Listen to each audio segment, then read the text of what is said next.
Ito si Lolo, nakita ko may naglilimos. Nanglilimos siya, nanghihingi ng limos. Ang daming dadaan, wala man na nag-aabot. Ano nakita ko isa kanina, ₱2 yata binigay. Parang naawa ko kay Kuya, kay Lolo kasi Kanina ko pa nadaanan yan. Sabi ko pagbalik ko, abutan ko. Kaso nga, halos wala na rin naman ako natira. Wala naman kasi akong dala-dala, wala akong bibilihin.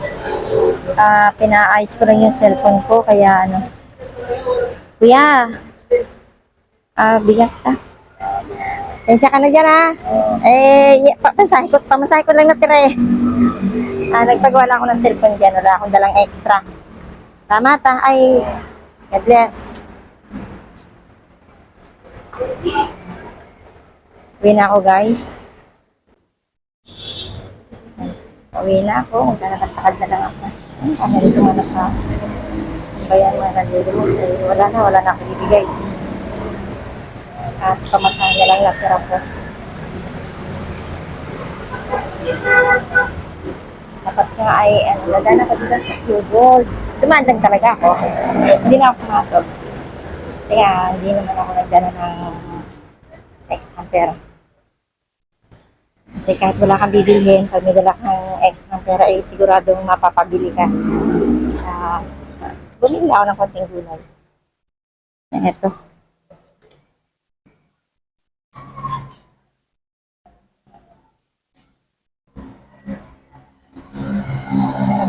Bumili ako ng kamatis, at saka nakakita kasi ako ng bunga ng malunggay. Ito pa yung nakalimutan ko. Sabi ko, bili ako ng powder ng Tinamad na kasi akong pumasok doon. At nakalimutan ko rin talaga yung bibilhin ko. Yung powder na pang sa ipis. Wala na, hindi na ako nakabili. Meron pa naman akong extra yung konti rito, pwede pang pambili ng powder na yun. Kaso nakalimutan ko. Kasi yun talaga naman ang aking sadya. Yun talaga sadya ko. And guys, sa tawid na ako para alam sa kabila dadaan. Kabila pala ako sa Ang ito guys. Wala talaga, nakalimutan ko yung powder na kayo. Kasi napokus ako doon sa bunga ng malunggay. Nawala na tuloy yung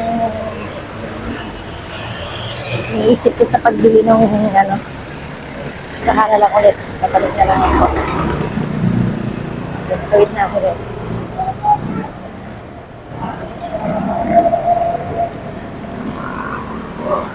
Medyo kaya ko pa yung init. Kasi anong oras lang? 10 o'clock na ba? Oras na ba? 9:25 pala. Medyo kaya pa yung init. Kaya hindi ko nakakakayanin yun. At ako ayaw talaga payagan ng mga anak ko na lumabas sa ganito kalimitan. So, kailangan talaga kasi lumabas. Kasi nga yung pinagawa ko cellphone kahapon ay naiwan niya isang pyesa pala. Kaya pagdating ko sa kanya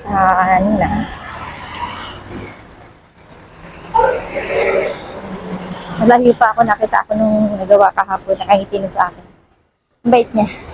Siya na yung nagsabi na, may nakalimutan pala akong ilagay. Sabi ko naman, babalik ka sigurado. Naantay nga kita kahapon. Bumalik, sabi sa akin. Kaso,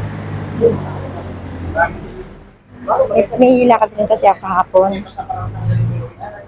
Pinuntahan din ako. Sabi ko, bukas na lang umaga. Kaya yan. Kaya nagpasan ako nagpunta. Medyo maaga pa naman. Masyado sa tunod. Kasi dala ka daw papunta sa kaya na tricycle. Hindi na ako sumakay kasi malapit na sa'yo. At saka isa pa, wala na akong exercise, paglalakad. Kaya siguro, feeling ko nirarayuman ako. Siguro kulang lang sa exercise. Pero nung naglakad-lakad ako ng konti, parang Parang nawala yung pananakit. Hindi naman siguro talagang rayuma pa. Kasi kung rayuma yon ay mamamaga yung tuhod ko. Hindi naman. Kasi wala naman ako ininom ng gamot pero nawala naman yung sakit.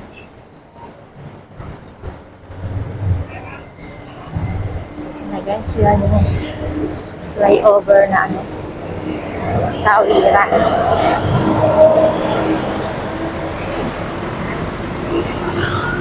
Ito na ako guys, malapit na ako sa kain na tricycle. At ako'y tatawid na ulit.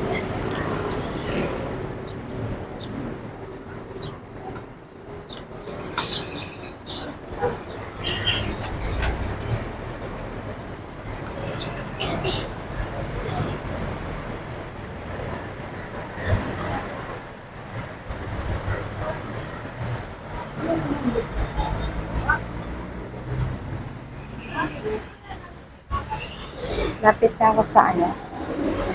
Lapit na ako sa kaya ng tricycle. So, exercise dito. Walking.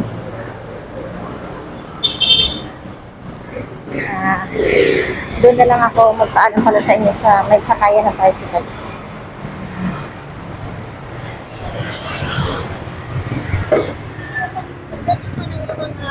Dito guys, maraming hospital na malalapit. Ilang hospital to na halos magkakalapit lang. Ayan. Sa banda ron, sa kabilang kanto doon, may hospital din doon.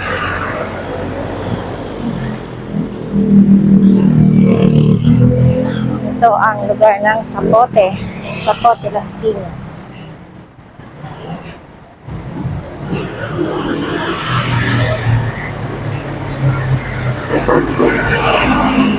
Layo din dito guys. Sinagaan ko na lang naka-aral.